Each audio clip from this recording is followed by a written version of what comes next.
Do you feel like you don't fit in? Like whatever you're doing right now, it's not the right path for you, but it's safe and it pays the bills, so you end up staying. Meanwhile, the discontent inside you grows. Maybe you feel resentful watching others in your circle who seem to have it figured out. And maybe you feel like you're sitting there day after day living a life that is falling short of some of your deepest expectations. I know this feeling intimately. I used to constantly feel like something was missing in my life, and that was despite building a career. I held senior roles, I led teams, and on paper, it looked like success. But inside me, every day felt hard, and it wasn't the kind of hard that comes when you're doing something meaningful, but the kind of hard that's draining your energy slowly, and you start to wonder, why are you so down and so tired all the time? I had frequent burnouts, and I knew it was the pressure to do well, to succeed in that stereotypical way, to follow my life script properly, do a good job. And whenever I got tired,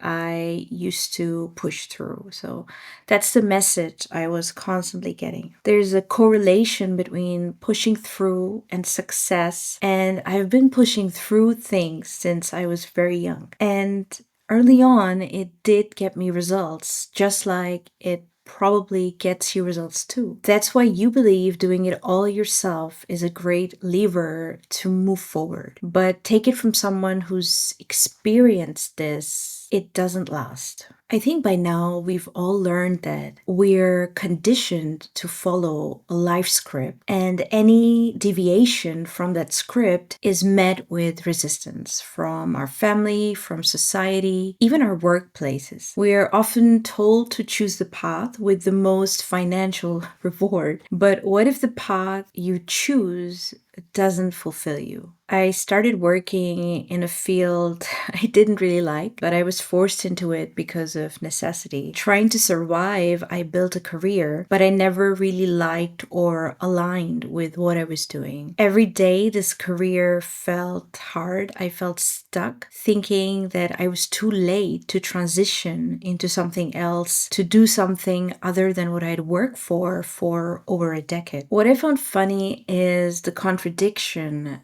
that theoretically everyone claims that they want innovation, everyone claims to respect an out of the box thinker. But when you try to actually live the values that place you outside the box, suddenly no one likes it or you anymore. You're blamed for upsetting the status quo, and you end up staying in that box. You tell yourself that being unhappy is a small price to pay for the stability that you've created. But what I wasn't seeing when I was doing that, what I was missing was that my misaligned life wasn't sustainable. And I realized that you're just delaying the inevitable crash when you live this way. It took really severe health consequences and burnout for me to realize that the reason I felt stuck in my life was because I wasn't in alignment with who I really am. My body, mind, my soul weren't in alignment with the life I was living. Your body is probably already telling you the truth, giving you these signals, the exhaustion you feel, the emptiness, the feeling of being trapped. I used to think that this is so inconvenient, and I would stress and push myself forward. I would push my body forward even when I was tired. But my body was sending me signals: sickness, burnout, depression, anxiety. These are your body's way of telling you that the cost of staying misaligned has become too much to bear. We actually get addicted to the burst of reward after pulling an all-nighter. Even our education system trains us to function this way. But ask yourself, is your burst of energy coming from flow or from pressure? If it's motivated by pressure, it won't be sustainable. You'll be caught in a nonstop search for the next burst and the next, and it's just going to get harder. That's the thing about productivity culture. Productivity culture takes advantage of whatever wound you carry to keep you producing and keep you unconscious. If you grew up having to be self sufficient, rest can feel like you're dropping your guard, you're making yourself vulnerable. Especially if you grew up having to prove your worth. The core of your productive behavior actually stems from needing to earn your right to exist. And I carried both of these. I didn't see it, the unconscious motivator behind what I was doing, until my body forced me to stop. In a society that's obsessed with productivity, this goes against mainstream advice. It's unthinkable to just stop to rest. But capacity isn't built by pushing yourself harder. Capacity is built by allowing yourself to complete cycles of work and cycles of rest. We get the message that we're being lazy if we take time out for yourself. But when you do this, you're not being lazy.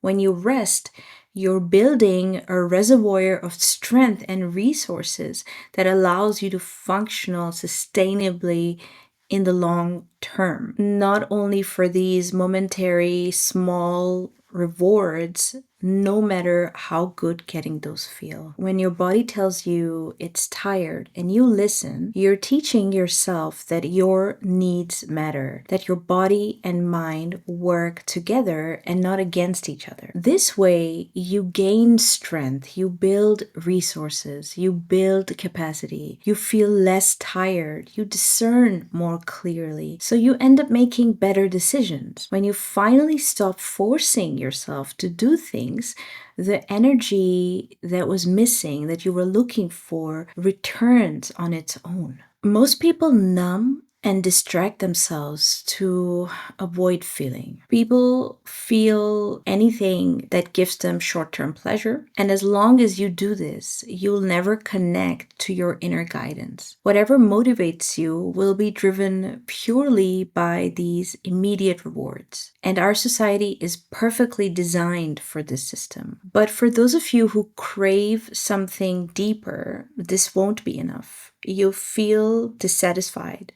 burnt out, and probably perpetually unhappy. The solution is to seek beyond these short-term rewards. And we have to train ourselves to do this. This leads you to a place where you experience, feel, process, and integrate every important feeling. No more avoiding and no more hiding. Just letting yourself feel and letting it flow through you. If you're not used to this kind of release, initially it will feel different, maybe heavy, probably difficult. But as you grow comfortable with feeling everything, good and bad, you'll notice it becomes easier. You'll dwell less on the feeling. You'll be able to let it flow through you. And to rebuild that connection with your inner guidance, you have to start by unblocking yourself and allowing yourself to truly